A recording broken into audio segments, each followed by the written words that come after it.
בוקר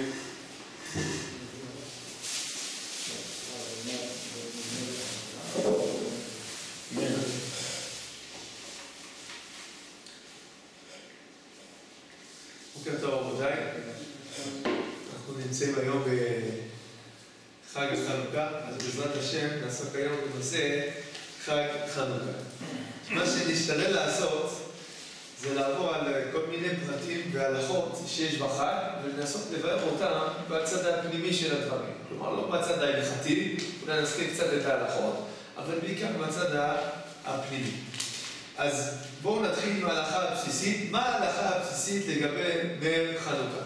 כמה נרות צריכים להדליק? כל יום אחד. כל יום אחד, נכון? כל יום אחד נר יישוב ביתו, אומרת לנו הגמרא, וזה עיקר הדין. כלומר, יהודי, אתם יודעים שהיו תקופות בהיסטוריה שבאמת זה ככה היה. כן, אני יודע שנגיד במחנות, בתקופת מלחמת העולם השנייה, בשואה בעצם, היו יהודים שמסרו נפשם כדי להדליק נרות חנוכה.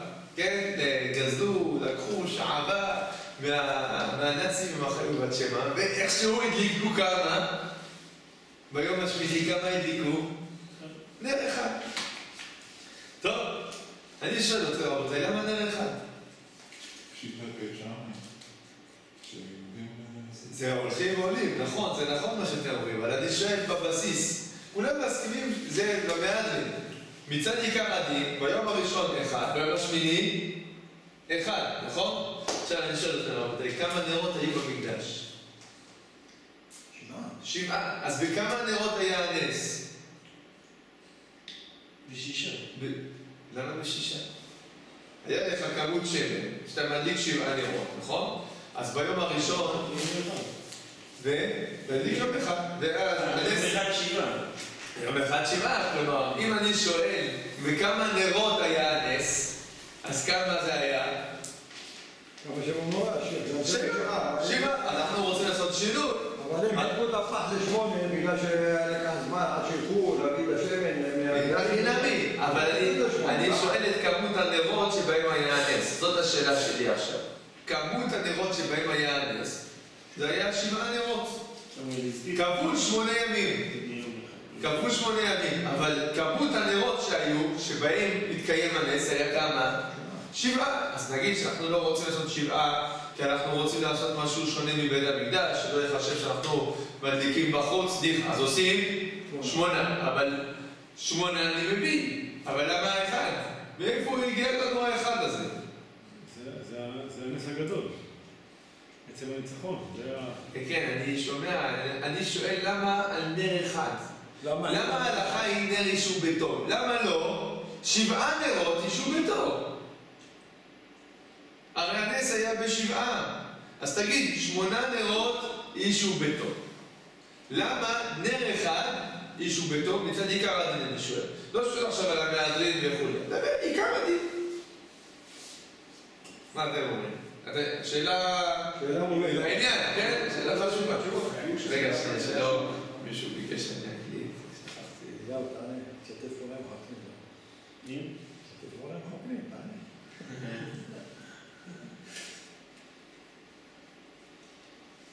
כן, אז אני חוזר על השאלה, כן? אם בעצם נס פח השמן התקיים במנורה, וזה 7 הנרות היו במנורה, למה אם כן מצד עיקר הדין חייבים להדליק רק נר אחד איש וביתו? למה לא 7 נרות איש וביתו? הרי הנס היה ב7. זאת השאלה, בסדר? במנורה דקה ב8 ימים, לא?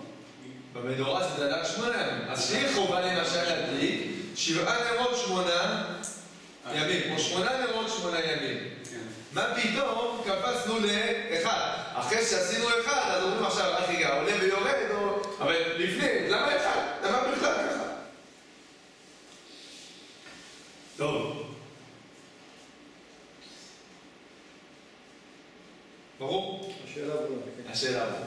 טוב, אז כדי להתעסק קצת ולהבין קצת את השאלה הזאת, אנחנו צריכים להתבונן בעצם מה בכלל המשמעות של נס פח השמן. שהרי, אם אנחנו מסתכלים על ההיסטוריה, זה היה שם מלחמה גדולה. אבל למעשה הנס פח השמן הוא מיותר. בדיוק. הנס הזה... בציבור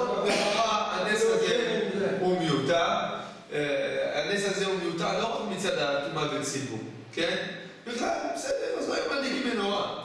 כאילו, מה קרה?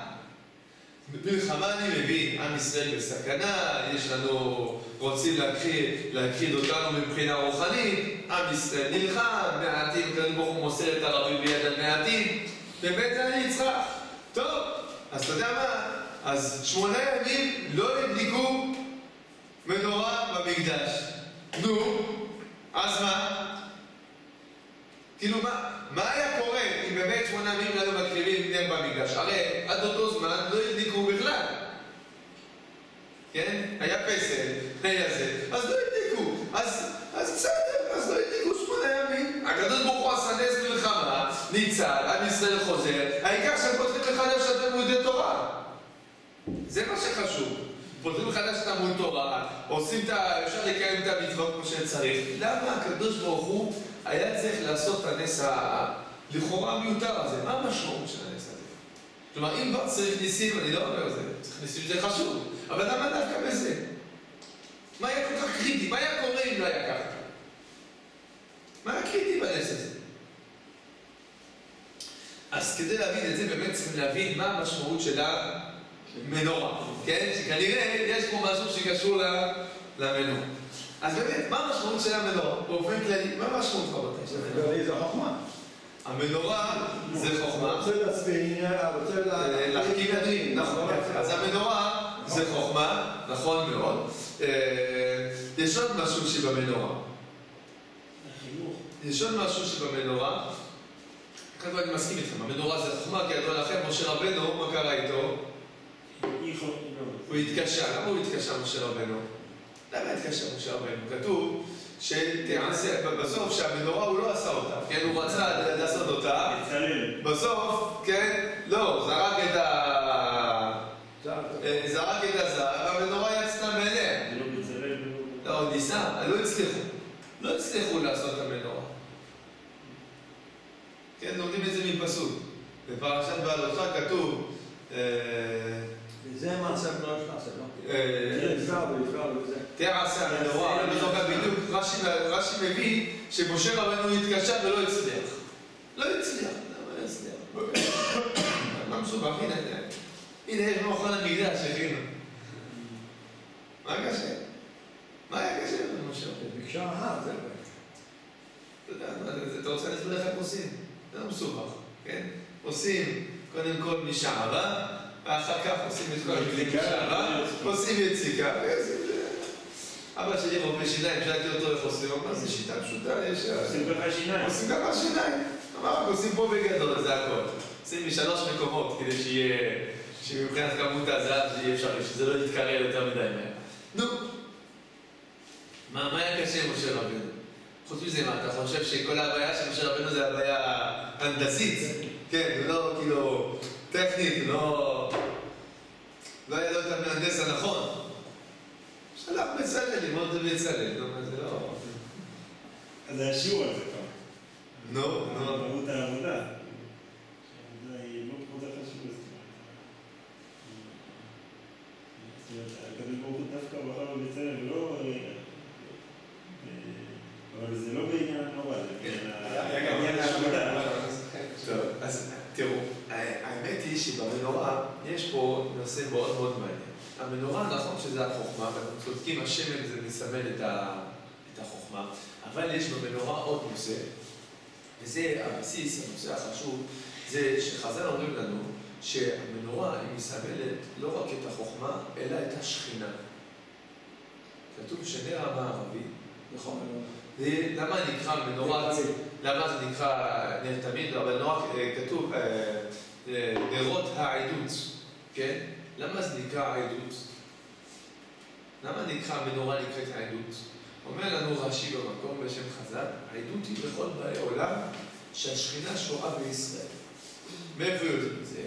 בגלל שהנר המערבי היו מדליקים אותו ראשון, והיו מכבים אותו אחרון. עכשיו שימו לב, בכל הנרות היה אותה כמות של שמן. מה זה אומר? היה איזשהו נס תמידי בעצם בנר הקטן. אומר לנו חז"ל, מה זה הנס הזה? זה להגיד לך ששכינה שורה בישראל. כלומר, האור הזה שמופיע על המנורה, איפה שהוא מבטא את מה? את זה כאילו את ההבחנה של האור העליון בגשמיות, דהיינו בעם ישראל. משה רבנו כשהוא התקשה, במה הוא התקשה? איך בעצם לעשות את מבחינה רוחנית, מבחינה טכנית, זה לא מסובך. אבל מבחינה רוחנית, איך אני אוכל לסמל את הדבר הזה שהשכינה שורה בישראל. אז בסופו של דבר, מי עשה את הסמל הזה? אז הקדוש ברוך הוא יגיד לך איך לסמל את הדבר. אבל משה רבנו התקשה, כי איך שתעשה תמיד יהיה איזה בעיה, כאילו, אולי לא סימנתי נכון, אולי הדבר הזה הוא בכלל הוא מגיע בכבוד שמיים, איך לסדר את זה? אז הקדוש ברוך הוא עושה. על כל פנים, המנורה מה היא מסמלת? איך השכינה שורה בישראל. כמובן, מה האמצעי שבה השכינה שורה בישראל? שבו האור האלוקי שוכן בישראל? דרך השמן. מה זה השמן? מה זה השמן? נכון, נכון. ברוך אתה אדוני, אלוהינו מלך העולם שהכל נהיה בטוב. השמן, יש בחסידות. מה זה השמן? מה זה השמן? מה מיוחד בשמן? יש מאמר של הרבי מלובביץ' זכר צדיק לברכה, שהוא מאמר נקרא עניינה של תורת החסידות. אז הוא מסביר שמה שהחסידות זה כמו שמן. מה הכוונה? יש לנו יינה של תורה. כן? מה זה יין של תורה? מה זה הכוונה יין של תורה? סודות. הסודות, נכון. למה הסודות? למה היין זה הסודות? חסן את הסוד. מה? חסן את הסוד. כן, זה גם נכון, אבל למה היין מסמל את הסוד? זה נכון. בגלל שהיין, אבל יש פה עוד עניין. היין לא מתבשמים, הבושם הזה הוא הרוכל. אז יש כמה סיבות. קודם כל, היין בעצם הוא מכוסה. כלומר, היין, בתור אם אתה לוקח את העיניו, אתה לא רואה את היין, כן? אלא הוא מכוסה, צריך לזכות אותו להוציא את היין. עכשיו, דבר שני, היין בעצם זה אחד הדברים היחידים שמשתבח עם הזמן. לא כמו הרבה מאוד פירות וירקות שמתקלקלים. וזה בעצם הסוד. כלומר, במי אתה תמצא באמת סוד? אצל מי? לא אצל הצעירים, אלא אצל המבוגרים, כן? הם לומדים לאט לאט, עם השנים הם ככה משתבחים וזה, נכון? לכן אנחנו מברכים כמה אנשים שמתחתנים, שאומרים להם מתווה הגפן בנתווה הגפן, למה מברכים אותם בנתווה הגפן? שהחתונה תלך ותשתבח, כן? שזה ישתבח עם הזמן. אז על כל פנים, היין זה הסוד. מה השמן? מה מסמל את השמן? אז אומר הרבי מלובביץ' שמה, השמן מסמל את החוכמה. למה השמן מסמל את החוכמה? כי החוכמה, איזה תכונה מיוחדת יש לשמן? חוץ מזה שהוא דולק. נכון, הוא גם צד, נכון. מה עוד? הוא מתערב בשום משהו. באופן כללי, כן, מה עוד? מים, מתערב עם מים, כן? הוא מחבר בין הפתילה לאור, משהו כאילו... הפתילה מחברת בין האור והשמן. הפתילה, אבל הוא בעצם החומר האנרגיה ליצירה שלו. נכון, אז זה הוא דולק, זה נכון. יש עוד תכונה. הוא נפרד שאר המשקים, נכון, יש עוד תכונה, נכון. כל זה מה שאתם אומרים, זה נכון. אבל יש עוד תכונה בשם. הוא חומר שגדול ליורלה, זה גם...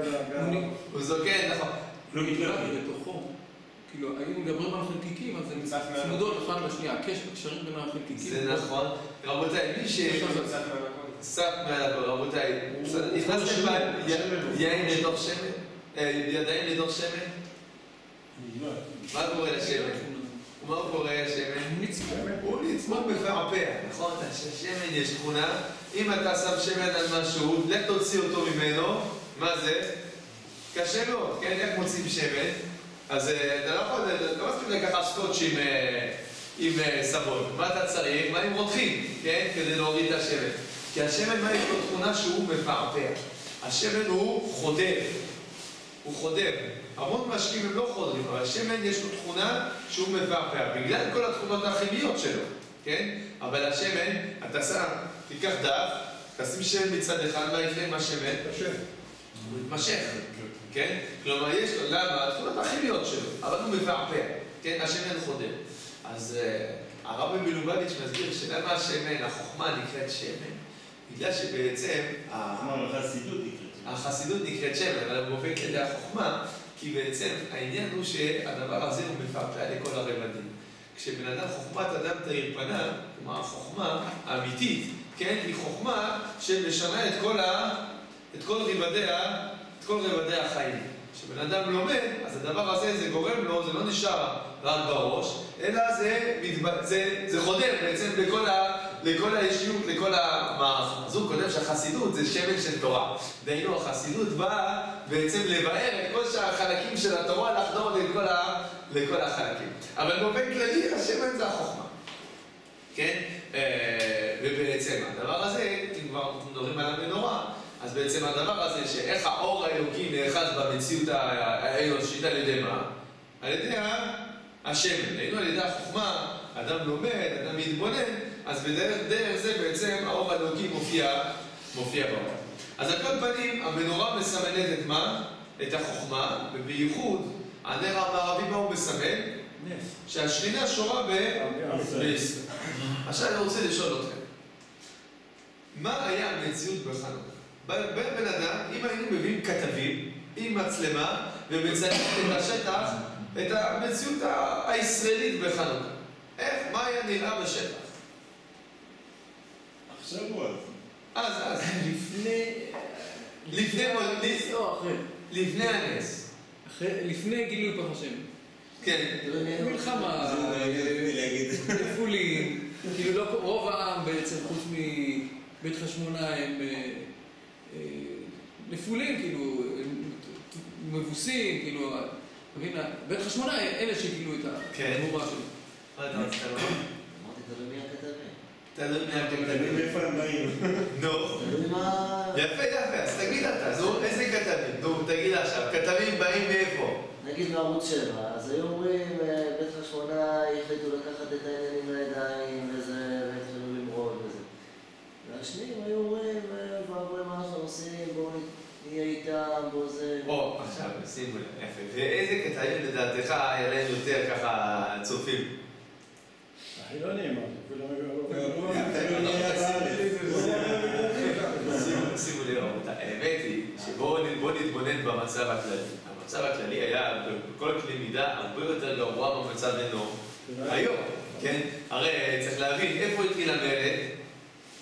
מודיעין, שהמודיעין של פעם זה לא מודיעין של היום, כן? הכוונה היה איזשהו כפר קטן, כן? ששם, היו שם גרים כהנים. שימו לב, אם המרד התחיל ממודיעין, זה אומר שהוא לא התחיל מאיפה? בערים השור. כלומר, נכון, זאת אומרת, הוא לא התחיל לא מירושלים, ודאי לא מתל אביב, כן? ולא מבאר שבע, ולא מחברון, ולא מבית לחם. זה אומר שמה על האוכלוסייה הכללית בעם ישראל?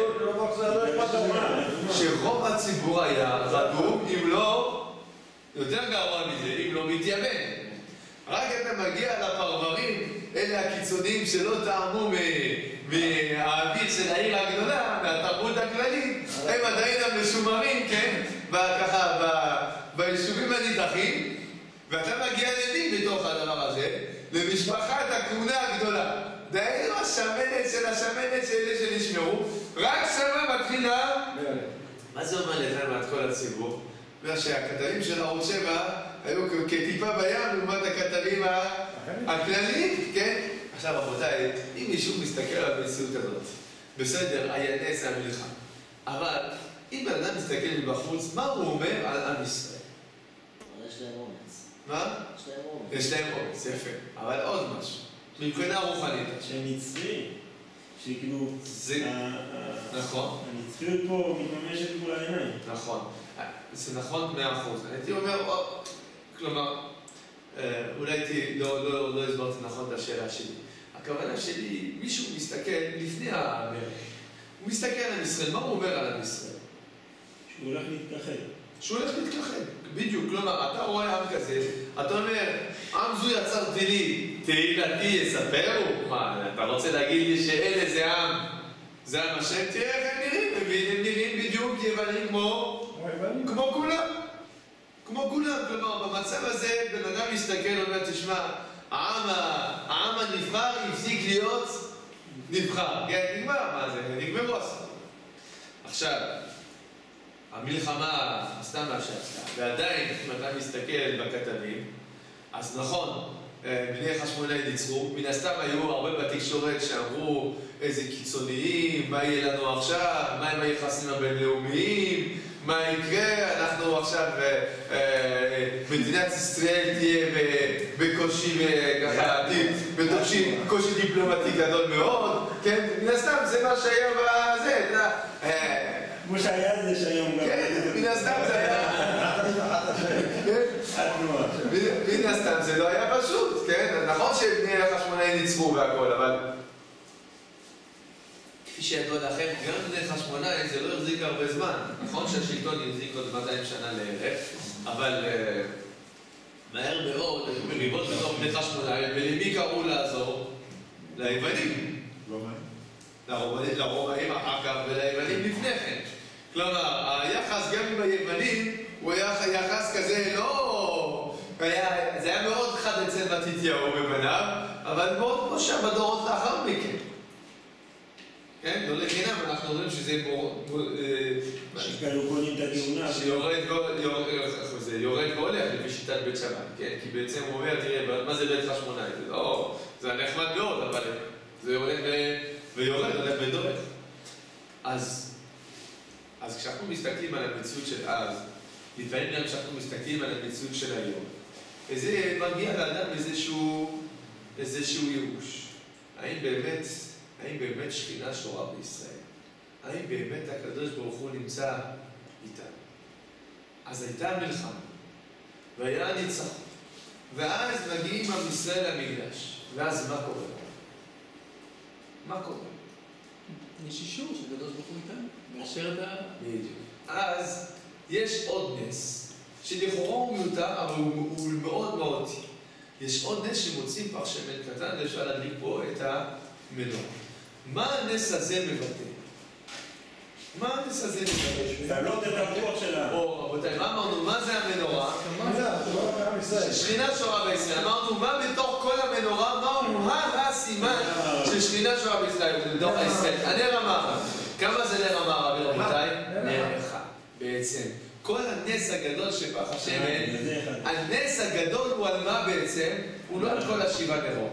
בעיקר על מה? שיש נר המערבי שדולק, ונר המערבי שדולק הוא הביטוי של מה? שכינה שורה בישראל. כלומר, הקדוש ברוך הוא אומר לעם ישראל, אומר לנו, אני יודע איך אתם נראים. אני יודע שאתם נראים 3/4 יוונים. אני יודע שכל מי שמסתכל מבחוץ בטח חושב לו, תעזוב, זה היהודים של התנ"ך. זה אלה שסיפרו לנו אבותינו, אור על הגויים, הרי הם מסתכלים, מתלבשים כמונו, שומעים אותה מוזיקה, אותה תרבות, הם כל הזמן מנסים לחקות אותנו. טוב, יש איזשהו קומץ קיצוני שנמצא שם, אבל זה לא עם ישראל. עם ישראל ודאי הוא כבר לא עם, הנבחר ודאי עזר השם את הארץ. והקדוש ברוך הוא ואומר, לא נכון, אל תתבלבלו. שכינה שורה בתוך ישראל, אפילו בתוך טומאתם. אפילו כשעם ישראל הוא לא נראה טוב, צריך לדעת שהקדוש ברוך הוא נמצא איתם. לכן נס פח השמן, עיקר הנס היה על מה? נר המערבי. לכן באמת מהו עיקר הדין? ובזה שהתחלנו את השאלה, נר אחד. ולא 7 נרות. כי באמת אם עיקר הנס היה 7 נרות, אז היה צריך להדליק 7 נרות כל יום, 8 נרות. עיקר הנס היה נר אחד, וזה בעצם כי עיקר הנס והצליחות של הנס היה לבטא שהקדוש ברוך הוא נמצא איתנו. אבל נר אחד בעצם במקדש הדליקו אותם נורא כפולה, לא? נכון, נכון. אבל הנס היה במערבי, כאילו... לכן שאלנו, בדיוק מה ששאלנו בתחילת השיעור. שאלנו, אם הנס היה ב7 נרות, אז למה החיוב הוא לא להדליק מעיקר הדין 7 נרות כל יום? זה מה ששאלנו. העיקר הדין שאין לו שום בטוב. כן? אז זה בדיוק מה שהסברנו, שבעצם, זה בדיוק מה שרצינו להסביר, שהאמת היא שכל הנס הזה, עיקר הנס היה בנר המערבי, שבעצם הוא מבטא שהקדוש ברוך הוא נמצא איתנו בכל מצב, גם כשאנחנו לא נראים הכי טוב. הדבר הזה גם צריך, כמו שכולכם כבר דיברתם על זה בעצם, התקופות לפעמים מזכירות להפליא אחת את השנייה. וצריך להתמלא דווקא במסר הזה, שגם כשעם ישראל לא נראה הכי טוב, גם כשנראה בחוץ שכביכול התרבות היוונית שולטת, אז צריך לדעת שהקדוש ברוך הוא איתנו, ותמיד הקדוש ברוך הוא נמצא איתנו ושוכן איתנו בתוך תומותינו. כמובן, זה מחייב אותנו להשתפר ולהדליק אור הרבה, כן? אבל צריך לדעת את המציאות הזאת. כן. יש פה גם כן הסכמה, למרות שבסופו של דבר בית חשמונאי נגשים על זה, שזה לא מלכות בדוד. כן. אבל זה בין הסכמה לזה שבעצם בית חשמונאי הם אלה שינהיגו את עם ישראל כרגע. אני לא בטוח, אני מסכים שיש בזה הסכמה, אז קודם כל יש הסכמה מצד השוכן איתם בתוך תומתם. נראה עוד דוגמה, אולי עוד הסכמה לאיזה עניין היה צריך הסכמה. אתה צודק שהיה פה צורך באיזושהי הסכמה. אבל איזה עניין, אני לא חושב בית חשמונאי, כי באמת בית חשמונאי נענשו על הדבר הזה. בסופו של דבר, אבל עובדה ש103 שנה הם היו מלכו, כל פעם... כן, 103 שנה היה מלכות, אבל 103 שנה זה המלכות עקובה מדם. זאת אומרת, הם כל הזמן מריבות ותככים, זה לא לחינם מורדוס עלה לשלטון. עקובה מדם לא ביניהם, עם האויבים. ביניהם, כי היו מריבות ביניהם, ואז ירבו את האויבים מבחוץ. זה מה שבדיוק הסברנו, שגם ירבו את האויבים, כולל היוונים, כן? אז יכול להיות שפה בעצם העונש מגיע על זה, שבעצם שהם פתאום חושבים שזה שלהם. ניתן לכם הוראת שעה ליצור חיים, ופתאום עכשיו אתם חושבים שזה מלכות שלכם. נכון, אז אולי נדבר בדיוק, נתזק לשאלה הזאת עכשיו, כן. פח השם, הם הדליקו את הנר המערבי? לא, הדליקו את השבעה נרות. אני מסביר שוב, נכון שהדליקו את השבעה נרות, אבל אם אתה שואל בעצם, שאלנו, מה היה צורך בכלל בנס הזה? מה היה צורך? מה העניין? הרי העיקר זה המלחמה. אז התשובה, היה צורך בנס הזה להגיד בעצם, להגיד לכל העולם, הקדוש ברוך הוא נמצא עם עם ישראל. וזה בדיוק מה שמבטא נר המערבי, שהוא נר העדות. כלומר, עדות היא לכל באי העולם שהשכינה שורה בישראל. זו המשמעות הכללית של המנורה, שאור השם דולק בתוך עם ישראל. זה ה... הנר המערבי מעולם לא דלק לבד, תמיד המנורה כולה דלקה. כי אחרת אין נר המערבי, אם אין שאר נרות. ברור. אני מסכים עכשיו מבחינה... אני רוצה להסביר עכשיו את המושג שלה, בעצם מה היה הנס, כן, מה המשמעות של הנס. ולמה דווקא הנר המערבי לא... הנר המערבי זה הכיכרון, זה הנר שהוא קרוב יותר לקודש הקודשים, כן, זה הנר יש מחלוקת, באמת איך היה מסודרת המנורה, כן, אבל הוא של הנר הפנימי, יש כמה שיטות. בסדר, זה כמה שיטות לדבר, אבל הרעיון הוא אחד, כן, זה, קודם כל צריך לדעת, זה לא אני אומר. חז"ל אומרים לנו שהנר המערבי הוא עדות שהקדוש ברוך הוא שוכן בתוך עם ישראל. זה העדות, זה נר מערבי. אני רק מה שרציתי להסביר, שהנר המערבי, אם אנחנו מבינים את זה, אנחנו מבינים שבעצם הדלקת נר המערבי היה בה כדי לבטא שהקדוש ברוך הוא שוכן בתוך עם ישראל. והדבר הזה נצרך באותה תקופה בהחלט. טוב, עכשיו אני רוצה לעבור לדין הבא. והדין הבא זה שמדליקים זה עיקר הדין, נר רשו ביתו. אבל בפועל כמה מדליקים? כל יום, 1, 2, 3, 1, 2, 3, אבל כבר... בלי להתבייש עכשיו, אני רק רוצה לשאול. האם מישהו מדליק כעיקר הדין? כן. נר אחד? כן, ביום השמיני, כל יום. כל יום נר? כן. איתנו לא, כולם מעדרים. מה האור שאני מתאסף מה קרה, שנייה. אחי, כולכם קניתם את חוג ב$500? מה קניתם? רק חנוכה, זה אור. רוצים עוד אורות. זה קשה למצוא 500. מהדרים. תעזור, 150 שקל. ככה יודעים מתי החופש נגמר. אתה שמים לב רבותיי, זה משהו מעניין. הרי זה מצווה, יש עיקר הדין ויש מהדרין. ויש מהדרין מינה מהדרין. האמת היא, אני יודע, ידעתי מראש שכולם עושים כמו מהדרין מינה מהדרין. אבל האמת היא, כשאתה מגיע לשוק ארבעת המינים, ושם ההידור הוא מה? חרה ההידור הוא לא הייתה, כן? יש חובה להיעדר מן התורה, כי כתוב פרי עץ אדם. אז יש חובה להיעדר, אתה שמה, אתה רואה, כמה עשרת המינימום? כשר, 50 שקל, כשר. אי אפשר הנחה אם קונים 2, כן? ושמע, בוא נקרא, 500 שקל. מהדר, מודע, מהדרים מן המהדרים. תעזוב, זה בשביל הדוסים, זה לא... מה קרה? אותו יהודי בחנוכה הדליק לך 8 נרות וזה. מה קרה? תגידו להשמן או לא יודע. לבזול. כן, אבל האמת... ככה הוא זוכר מהגננת, הביאו לך חנוכיה 8 נרות. אז זהו, זה ככה... תראה, למה הגננת... אז השאלה היא על הגננת, למה לא הביאו כל יום נר אחד? אפילו, אתה יודע, אתה מרוויח, במקום לקנות חנוכיה, במקום לקנות חנוכיה, אתה קונה, משתמש בפעמות של שבת. נגמר הסיפור, זה הרבה יותר חסכוני. לא צריך... כן? מה הבעיה?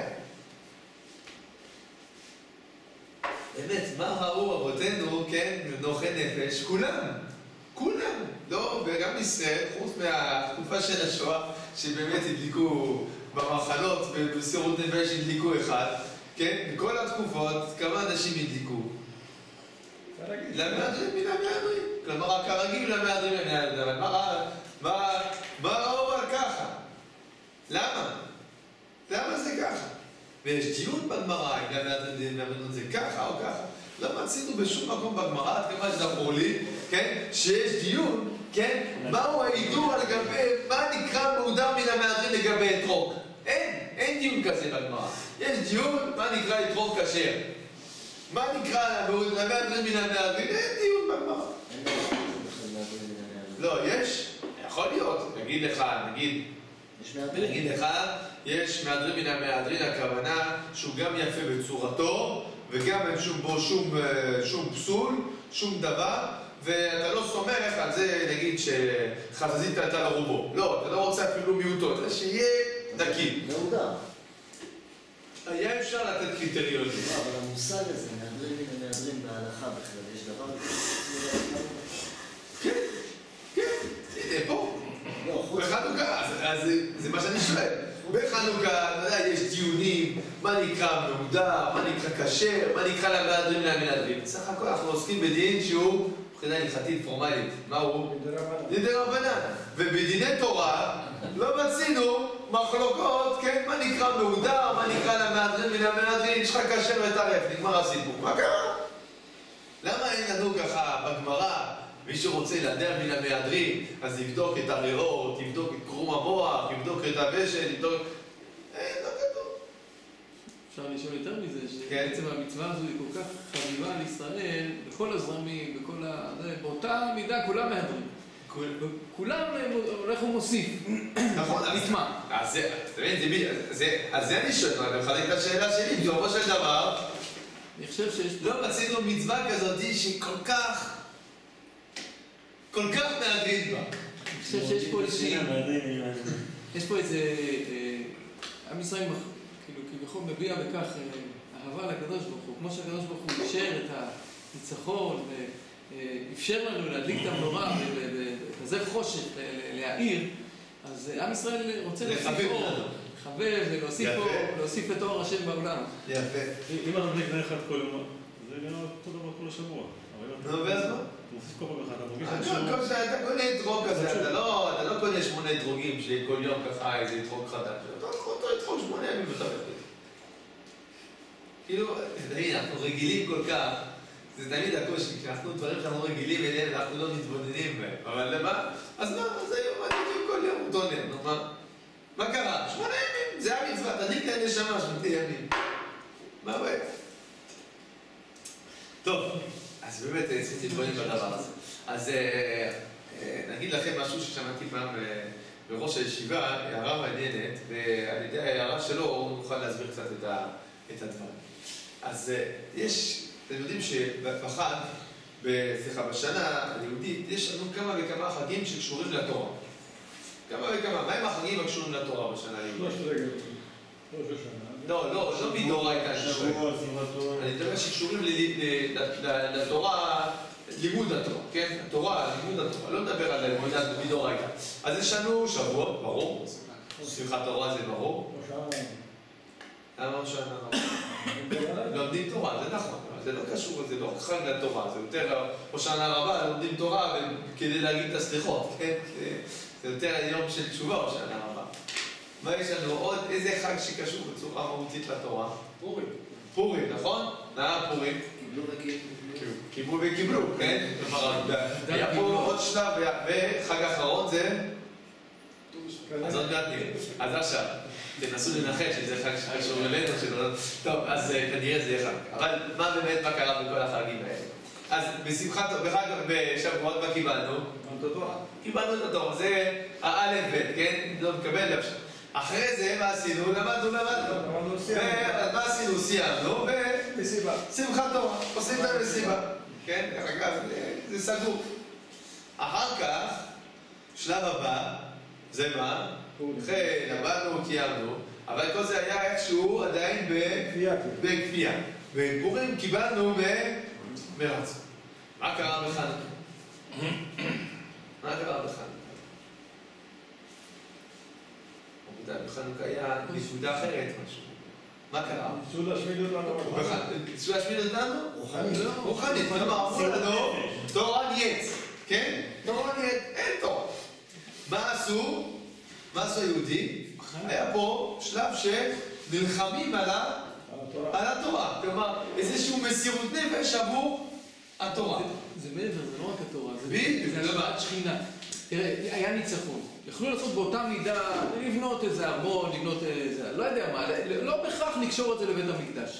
ופה קושרים את זה לבית המקדש ולהדלקת המנורה ולהשראת שכינה. זאת אומרת, זה המסירות של עם ישראל לקרוא בשם השם. זה שהתחלנו לומר שבעצם השנת השכינה היא תלויה בחוכמה, בלימוד התורה. דברים הם אחוזים זה בזה. עכשיו, אבל בחג חנוכה בעצם, אם אנחנו מסתכלים על החג, זה חג המסירות נפש בשביל התורה. כידוע לכם, אם החשמונאים היו באים לבית דין לשאול מה הם צריכים לעשות, אז היו אומרים להם, תתחברו במערות, שב על תעשי עדיף, תשחקו בסביבות מבחוץ, אבל אין חובה לצאת למלחמה נגד מעצמה כמו יוון. אבל היהודים מה הם עשו? מסירות נפש. מסרו את נפשם בשביל החג. באמת, לפי זה, אם אנחנו שואלים מה העניין של נס פח השמן, הרי לכאורה היה מיותר. אז מסבירים שבעצם נס פח השמן, נכון שהיה מיותר, נכון שהיה נשרף, נכון שטומאות לא בציבור, אבל עם ישראל עשה מעבר, אז מה עשה הקדוש ברוך הוא? גם הוא עשה מעבר. אתם רוצים להיות מה שנקרא זכים, משובחים, לעשות הכל על הצד הכי טוב, אז אני אעזור לכם, אבל פי שזה באמת לא נצרך, אבל פי שזה באמת לא חובה. אבל הדבר הזה בעצם זה הדבר שחדר, אם אנחנו שואלים מה זה חג חנוכה, זה חג המסירות נפש בשביל התורה. אז עם ישראל לדורותיו, איך הוא מקיים את המצווה של חנוכה? הוא לא מסתכל על זה, טוב, מה החובה, מה בדיוק. כי אם אתה או בן אדם עושה בחג הזה לעשות בדיוק מה החובה, הוא בכלל לא הבין מה זה החג הזה. שהרי כל החג הזה, כל עניינו זה מה? זה לא להסתכל מה אני חייב ומה אני לא חייב. אלא להגיד, התורה הקדושה, היא חיינו ואורך ימינו, אני לא מסתכל לימין ושמאל, ואני חייב ללמוד. גם אם הדבר הזה הוא דורש מאמצים, גם אם הדבר הזה הוא דורש הקרבה, גם אם הדבר הזה הוא קשה. ועם ישראל, בדיוק בחנוכה זה מה שהוא אמר. אנחנו לא מסתכלים עם העניין של התורה באופן המשפטי הטהור, אלא אנחנו מתבודדים מצד האהבה והחיבה, ובעצם זה בדיוק גם הביטוי של נר המערבי, שהוא מבטא את האהבה והחיבה של הקדוש ברוך הוא. אנחנו מקרינים חיבה כלפי הקדוש ברוך הוא, הקדוש ברוך הוא מקרין בחזרה את החיבה. אבל בסופו של דבר זאת הסיבה שלדורי דורות עם ישראל מדליק את המהדרין מן המהדרין. כן? מה? אנחנו מסבירים, התחלנו קשור ולומר, שאנחנו נסביר בצורה פנימית קצת את ההלכות, כן? כלומר, ההלכה היא הלכה, כן? כל יהודי, כתוב שתלת מהדרין מן המהדרין, כתוב שולחן ערוך שתלת מהדרין מן המהדרין, אז כל יהודי עושה זה. אנחנו שואלים עכשיו, מה הרעיון הפנימי של הדבר? בסופו של דבר, מה ראו אבותינו? מה ראו חז"ל פה לקבע את העניין הזה של המהדרין מן המהדרין, מה שלא ראו בשום מצווה. אז בעצם חז"ל ירדו לעומק התהום, מה שנקרא, של מה זה מצוות חנוכה. מצוות חנוכה זה לזכור את הדבר הזה שיש לה דרישה בסופו של דבר שאין מסירות נפש. אתם אומרים פה יום שישי, יום חנוכה, כן? אז יש פה מסירות נפש ולהדליק עוד נר כל יום. מה? לא, זה לא עניין של מסירות נפש ולהדליק עוד נר כל יום. זה הנקודה היא להבין שזה עניין של יחס. שאני לא מתייחס לדברים בצד המשפטי, מה אני חייב ומה אני לא חייב, אלא ביחס של כאילו, איך אני יכול לעשות את הדברים על הצד היותר טוב, היותר מושלם. זה עניין של יחס, כן? כלומר, זה חשוב, גם בלימוד תורה פנימית יש אפשרות מצד עיקר אדיש. אז הגמרא אומרת שכתוב יגיד בו יומם ולילה. אז איך עושים את זה? אומר קריאת שמע בבוקר, קריאת שמע בערב. אז אומרת הגמרא שאסור ללמד את זה לעמי ארצות. ואומרים לא, תגיד את זה לעמי ארצות. טוב, מה זה אומר? בסופו של דבר זה עיקר הדין. האם זה היחס הנכון ללימוד תורה? כלומר, כולם מבינים שאם אנחנו מדברים על לימוד תורה, ההסתכלות המשפטית היא לא הסתכלות הנכונה. זה נכון שבן אדם יגיע להשנה, יגידו קבעת, כן? כל בוקר, כל ערב, קריאת שמע. אז יגידו לו, וי. אבל האם זה היחס הנכון? האם זה באמת מה שיהודי ככה צריך להסתכל על הלימוד תורה? אז התשובה היא בהחלט, אלא האדם צריך לשאוף, ללמוד כמה שיותר, לא להסתכל, זה עניין של יחס. לכן בעצם, לקחת נרות חנוכה, בהידור, בתוספת, נראה אנשים משתדלים לי ככה לעשות בשמן זית, כלומר משתדלים לעשות כמה וכמה שיותר מוגדר, והדבר הזה הוא בעצם יחס אל החוכמה. השמן זה החוכמה כמו שאמרנו לפני כן, יחס אל החוכמה, שאנחנו צריכים להשתתף, להוסיף, כל הזמן לרצות עוד ועוד ועוד, לא להסתכל על הבחינה של כמה אני בדיוק חייב וכמה אני לא חייב. בסדר? יפה. אז הסברנו את הדין של נר איש וביתו, הסברנו את העניין של ההידור. כתוב כל הזעיר בעינינו, אבל לנו באים תמיד חכמים, כי ברגע שביחס שהוא נותן, אז נכון, זה למדנו את זה בעינייה, נכון, לא מזמן במסכת שבת, שהזעיר בנר, עדיין לא בנים תלמידי חכמים, כן? וזה בדיוק, כלומר, זה היחס שלך, איך אתה מתייחס אל הדברים. אז אותו דבר, אוטומטית הדבר הזה הוא חודר לדור הבא, כן? כשהילדים רואים שמדליקים נרות, אז הם שואלים, טוב, כמה חובה עיקר הדין אחד, אז מה קורה פה? טוב, כנראה שהמצוות צריכים לעשות אותם בחביבות. כבר דיברנו על זה פעם לגבי איך צריכים לקנות התלמידים, כן? אבל באמת, המצוות צריכים לעשות אותם בחביבות, וזה בדיוק מה שחז"ל מראים לנו פה, כשהם דנו בשאלה איך יהודים מקיים את המהדרין מן המהדרין, כן? ולא שאלו איך מקיימים את עיקר הדין, וזהו. טוב. נעבור לעוד דין אולי.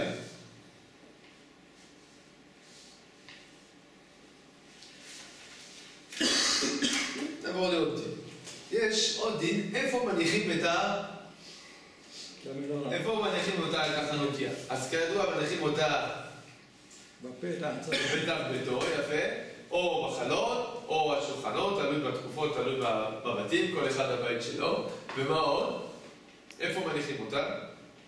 מקום שפר להסתנס. מדליקים אותה בין 3 ל-10, יפה. ובאיזה שעה מדליקים אותה? אז יש מחלוקת, כן, האם בשקיעה, האם בצאת הכוכבים, שימו לב שהאמת היא שכולם מסכימים שעיקר הדין שצריך להדליק, גם אם אתה אומר שקיעה או גם אם אתה אומר צאת הכוכבים, גם מי שאומר צאת הכוכבים הוא אומר בצאת הכוכבים בדווקא. כשאם תסתכלו בשמיים בצאת הכוכבים בדווקא, אתם תראו שזה עדיין לא חושך מצרים, כן? זה חשוב, ודאי, זה צאת הכוכבים, אבל עדיין הילדים שואלים אותי, אבא, אתה בטוח שהגיע צאת הכוכבים? למה? כי הם רואים שהשמיים עדיין ככה קצת מאירים. כן, זה בטוח, כן? תסתכלו, יש כוכבים. אבל עכשיו, אני רוצה בדיוק להסביר על הדברים האלה. זה הבסיס של הרעיון.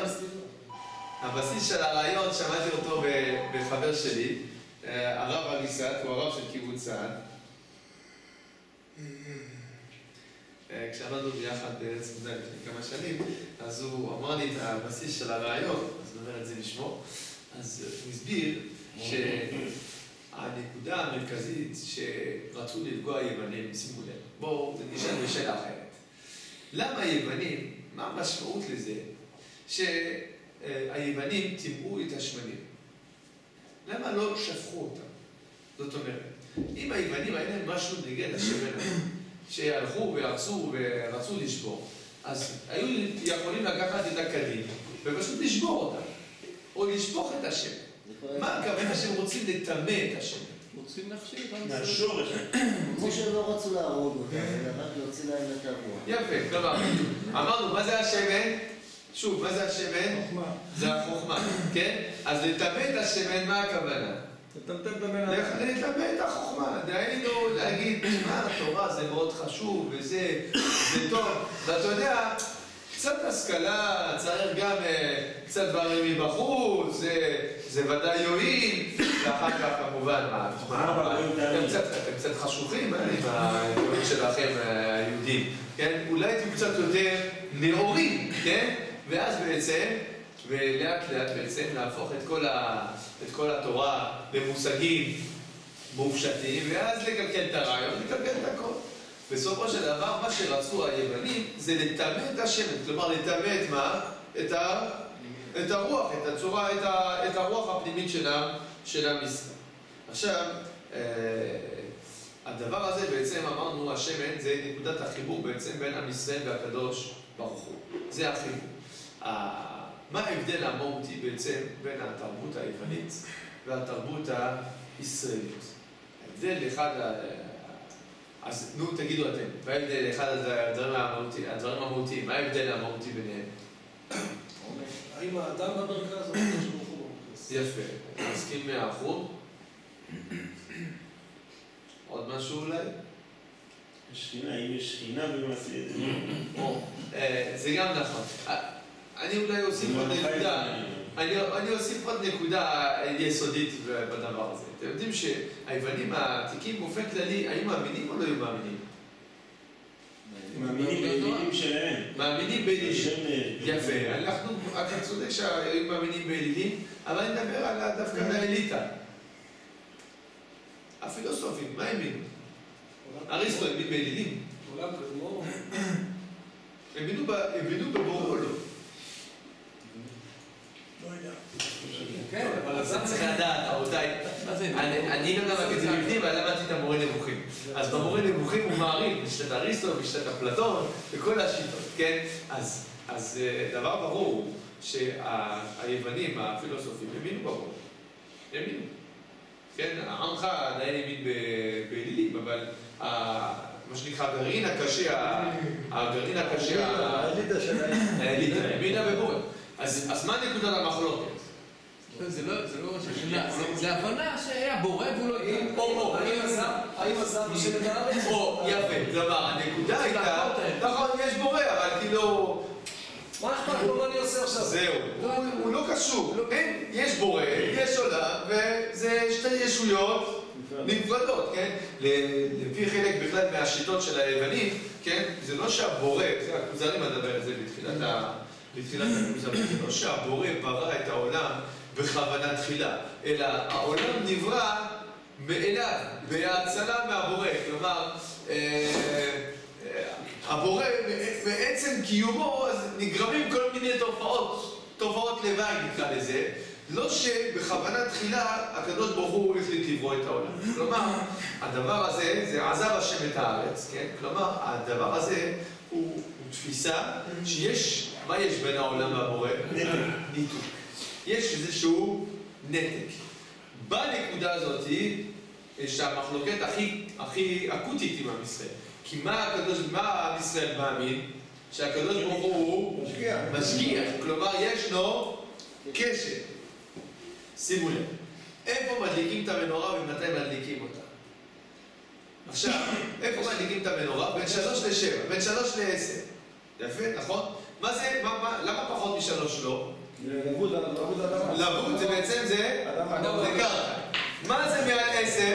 שמיים. רשות שכינה, נכון? מעולם לא ירדה שכינה פחות מ10 טפחים. אז מה זה בין 3 ל-10? חיבור בין שמיים. זה בעצם בדיוק בתפר בין השמיים והארץ. שמה מדליקים את המנורה. כלומר, שמה דווקא הייתה המחלוקת, ושמה מסתכלים. ומתי מדליקים? בתפר בדיוק, שבין היום לילה, כן? שהיא משקיעה, שהיא בדיוק בצד הכוכבים, אבל בדיוק, גם אתה אומר צד הכוכבים זה בדיוק, כן? כלומר, דווקא בנקודת התפר. כל המחלוקת הייתה, האם יש תפר בעצם? האם יש דבר כזה תפר? האם יש אפשרות של חיבור? כן, אתם יודעים, זה גם כל ספר הכוזרי, זה הנקודה שלו, כן?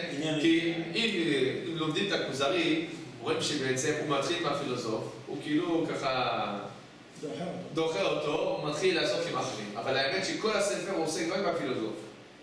זה כל המחלוקת עם הפילוסוף, המחלוקת האמיתית. כי הכל התחיל ממה? כל הספר זה להתחיל להגיד מה? שהקדוש ברוך הוא בהחלט משגיח ומחובר. שהרי הכל התחיל מזה שמה? שהמלך הכוזר היה לו איזשהו חלום. ובעצם החלום של מלך הכוזר הוא מקביל מבחינה היסטורית למה? להתגלות בהר סיני לעם ישראל, כן? ובעצם איך הוא דוחה, איך מלך הכוזר דוחה את הפילוסוף? לא בטענה פילוסופית, אלא באיזה טענה? אתה אומר יפה, כלומר, אתה אומר שאין חיבור, סלח לי, כל מה שאתה אומר זה מאוד יפה, מאוד מפתה, מאוד נחמד, מאוד מובן, אבל מה? אבל זה סותר את המציאות. אני יודע שבמציאות אני חלום. כל ספר הכוזרי הוא בנוי בדיוק על אותו יסוד. הוא לא מתעסק בבחינה פילוסופית הגיונית, האם זה הגיוני או לא, אלא מצד המציאות. הייתה התגלות, כן? הייתה התגלות, נגמר הסיפור. אני לא צריך עכשיו לחקור ולהבין בזה. זה מציאות, כן? בעוד שהרמב"ם המורה, הוא מתמודד הרבה מאוד עם הפילוסוף ברמה הפילוסופית, כן? הכוזרי בעצם הוא משמיץ מתחת לפילוסופיה את הקרקע שלה. הוא אומר, כל מה שאתם אומרים זה מאוד יפה, אבל זה הכל על הנייר. תצא בחוץ, תראה את המציאות, תראו שכל התוכניות שלך זה מאוד יפה, אבל תשים את זה במגירה, זה לא שווה, זה לא עובד. כן? אז זה בעצם, כל המחלוקת היא בעצם על נקודת התפר. אנחנו מדליקים מתי? בתפר. אומרים, זה בעצם עבודת חנוכה, זה המלחמה שלנו עם יוון, שיש נקודת תפר. יש עוד נקודת תפר. כן. אז למה לא להדליק בבוקר? למה? אז אתה יודע שבבית כנסת מדליקים בבוקר, כן? למה לא להדליק דווקא בבוקר? זה עוד דווקא בהתגברות החושך. במקום שכביכול יש היעדר... אתה יודע שהוא בהלכה... דווקא שם צריך להראות את האלוקות. נכון, חושך על פני תהום, וזה חושך זה יוון. שהמשיכו עיניהם של ישראל לומר, כתבו לכם על קרן לשור שאין לכם חלק באלוקי ישראל. דרך אגב, מה הוויכוח? שימו לב גם, שאין לכם חלק באלוקי ישראל. כלומר, מה הוויכוח? הם לא אומרים שאין אלוקה. הם אומרים מה? איך יש חלק? כלומר, איך אתה אומר שיש איזשהו קשר? זה הנקודה. אל תגידו שיש קשר, אנחנו מסכימים שיש בורא. אבל אל תגידו שיש לו קשר עם בני אדם, מה פתאום? ובזה דווקא זה נקודת המחלוקת. בהלכה, הסיבה שמדליקים בלילה, הגמרא אומרת, שרגא בתיארא מאי מעני. כלומר, להדליק נר ביום, לא רואים אותו. אתה יכול עוד לפני הזריחה, לפני עלות השחר, להדליק נר. אבל אנשים לא הולכים ברחוב בשעה כזה. זה לא משנה, הרעיון, אנחנו מסכימים, הרעיון הוא ברור, אני רק מסביר כאילו, שוב, איך אנחנו אמרנו, השיעור הוא בנוי ככה, אנחנו מכירים את ההלכות, ומצד ההלכות אנחנו רוצים להבין קצת איך להתחבר לפנימיות של ההלכה, הרעיונות שמתגלים בדרך ההלכה. אז לכן ברור שהחושך זה הגלות גם כן, שהחושך זה הגלות, כן? והיום זה הגאולה, אז אנחנו גם בגלות, גם בנקודה הזאת, אנחנו צריכים להעיר. עיקר ההלכה הוא דווקא בזמן הזה, עיקר ההלכה בחצי שעה הזו, שמדובר עליה, שבו יש את ההתגברות של החושך על האור כביכול. זה בזמן הזה. ולא דווקא באמצע הלילה או בחושך, אלא בהתגברות. נכון. מה השעה רבותיי? 9:40. אתם רוצים עוד משהו? נגיד ככה. נגיד עוד משהו. ככה. נגיד עוד משהו ככה, במקום שיעורי נייד, היום אין לנו שיעורי נייד, לא רוצה להתקדם בלי הבחורים, אז נגיד עוד משהו ככה. אז אמרנו, עיקר הדין נר אחד. והמהדרין מן המהדרין, כמה זה? עושים, כולם עושים מהדרין מן המהדרין. ומנמיכה בתפן. יש עוד דין מעניין, שאיפה מדליקים את זה? פתח הבית. פתח הבית, כן? עכשיו, לכאורה, אנחנו יודעים שכל העניין זה ממה? מצד? נס. מצד פרסום הנס. אז לכאורה, למה לא להדליק על הפילים? יודעים שבהודו, מדליקים, איפה מדליקים? כחנוכיה. לוקחים פילים, סוחרים פילים, ומדליקים על הפיל, ומסתובבים בתוך רחובות הודו עם החנוכיה. כן? כמו חב"ד מדליקים על מה? אתה רוצה פרסום הנס, בוא נהיה רציני. אתה רוצה פרסום הנס, אתה מדליק ככה על הדרך ככה בצד. תעשה, תלך, תיקח דיזינגוף, תביא חנוכיה של 30 קומות עם פנסים שיראו את כל השמיים, שכל בן אדם, כל נקודה בתל אביב, יראה את הלב. בין המגדלים לעשות חנוכיה. נו, למה לא? הרי אם העניין הוא פרסום הנס, אז בוא נהיה רציניים. בוא נהיה אנשי פרסום. נכון, פרסום הנס. בוא נתעניין איזה מין מנורה תעשה את האפקט היותר גרנדיוזי, שבן אדם נשאל מה זה הדבר הזה, ואז יהיה כתוב למטה, לאתר האינטרנט בפייסבוק, מנורה.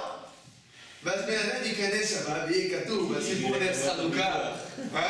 הגיעו לחברת הביטוח. ויהיה לך כתוב על נס חנוכה וסרטון על נס מח השמן, זה יהיה פרסום רציני. בן אדם רואה ברחוב, הוא רואה ככה חנוכיה קטנה ליד, כנראה קרה ליהודים האלה משהו, אבל מה? אם כבר, תעשה פרסום כמו שצריך, ברשות הרבים. אבל זה משהו שכל אחד יכול לעשות. אני שואל למה? לא מצפים שמישהו אחד יעשה בשבילם. אז כל אחד. צריך שכל אחד יעשה. כל אחד זה המקסימום, זה המינימום והמקסימום שלנו. למה? שכל אחד ידליק נר חנוכיה בתוך רשות הרבים. יבואו כולם לשוק. 7 בערב, אתה רואה עכשיו, אתה יודע, ים, אוטובוסים שלמים באים מבני ברק, מירושלים, מגיעים לכיכר דיזינגוף, ומדליקים עשרות אלפי, עוצרים את התנועה, עשרות אלפי חנוכיות קטנות. זה לא היה יותר משמעותי מבחינת פרסום הנס? לכאורה כן. נו.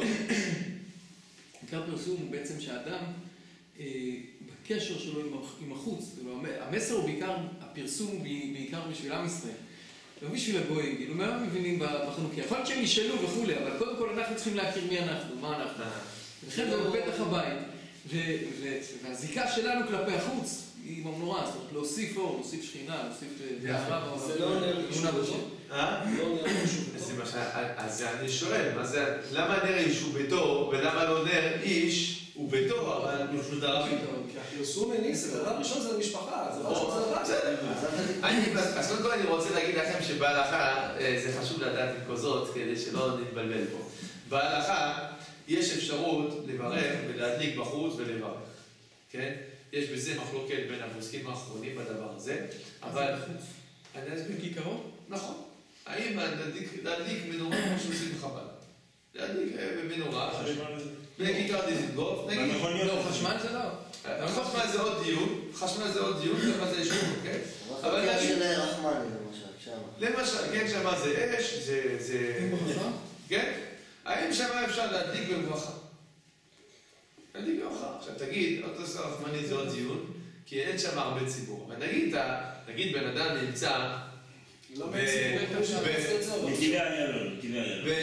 לא, נגיד בן אדם, יש חתונה. עכשיו, יש עכשיו 500 מוזמנים. הוא יכול להדליק, יש לך פרסום בניסן, כמו שצריך. האם הוא יכול להדליק בברכה באולם? יש פה עוד כמה קולות, כאילו זה מקום סעודה וזה, אז כאילו כמו בית, אתה מבין? אבל זה לא בית. אז דעו לכם, נחלקו בזה הפוסקים, כן? רוב הפוסקים הספרדים, הרב עובדיה, הרב משאש, הרב בן ציון אבא שאול, אומרים שאין בעיה לברך במקרה כזה. יש בזה פרסום לניסה, הם אומרים שלכתחילה טוב להתפלל באותו מקום, כדי שיהיה לזה דין בית כנסת, כן? אבל באופן עקרוני, ברגע שיש פרסום בניסה, הנה הכי נמי, אפשר להדליק בזה. אבל הרבה פוסקים אשכנזים, הם אומרים שלא, כתוב נר איש וביתו, זה נר איש וביתו. ואז למה מדליקים בבית כנסת? בבית כנסת, שוב, איזה נר איש וביתו יש שם. אומרים, בית כנסת זה דומיה דבית מקדש. בעוד שהספרדים הולכים לפי מרן, בבית יוסף כתוב שהסיבה שמדליקים בבית כנסת זה מצד פרסום בניסה של בבית כנסת. היו מברכים בבית המקדש? מה? היו מברכים בבית המקדש? אבל בכלל נכון, בבית המקדש היו מברכים. שאלה טובה מאוד, לא, עם הכהן שהיה תראה, מן הסתם הוא מברך שהחיינו. אם כהן היה מדליק פעם ראשונה בחיים, כבר שהחיינו. אתה יודע מה? על מה אתה מדבר? נרות חנוכה? היו מברכים, כן. היו מברכים. אני לא זוכר ספציפית על המנורה, אבל יש כתוב לגבי, מובא בגמרא את הברכות שהוא מברכים פעם ראשונה שמקטירים קטורת. ופעם ראשונה שמקריבים מנחות. אז היו מברכים, הכהנים היו מברכים. על המצווה של ההקרבה וכולי, אבל מברכים שחיינו גם על הפעם הראשונה שעושים את המצווה. אבל זה כל כהן בפני עצמו, בגלל שהוא שמח במצווה. זה ברכה פרטית, זה לא ברכה כללית. לכן, בן אדם מדליק פעם ראשונה מקיים מצווה, מברך. אבל כשחיינו, זה משהו שאישי שלו, שהוא שמח בו. לא, היה ברכה, זה משהו כללי. לפי מיטב ידיעתי, לפי מיטב הבנתי, לא ידיעתי. הבנתי, כן הייתה איזושהי ברכה. גם בברכת המנורה? כן. כל פעם שהיו זה מציבים אותה כל יום. מצווה להדליק. יש מצווה להדליק מנורה, מן הסתם היה ברכה. אז על כל פנים, אני חושב שמה שאתם אמרתם, זה הדבר הנכון, וזה דבר שצריך להיות חדור בו. בעצם זה נכון שהעניין הגדול הוא עניין של פרסומי ניסה. אבל אסור לטעות בדבר הזה. הפרסומי ניסה הוא מתחיל מזה שכל אחד גם כן עובד על עצמו. כלומר, זה מתחיל מזה שאתה מחנך את הילדים שלך. זה מתחיל מזה שהבית שלך הוא בית של קדושה וטהרה. ואז הדבר הזה יכול להקרין החוצה. העבודה לא יכולה להתחיל מהחוץ. אדרבה, צריכים להבין, יש לפעמים איזושהי סכנה בכלליות.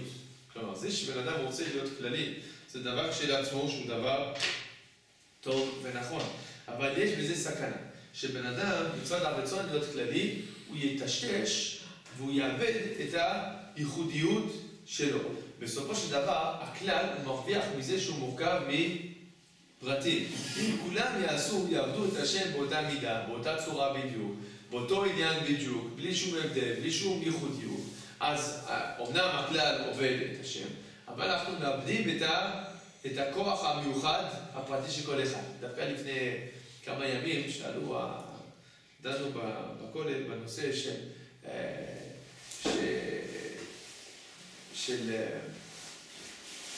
דנו שם בסוגיה של ייחוסים, אבל נשאלה השאלה, למה עם ישראל שוכן לשבטיו, י"ב שבטים, שכולם ישבו ביחד?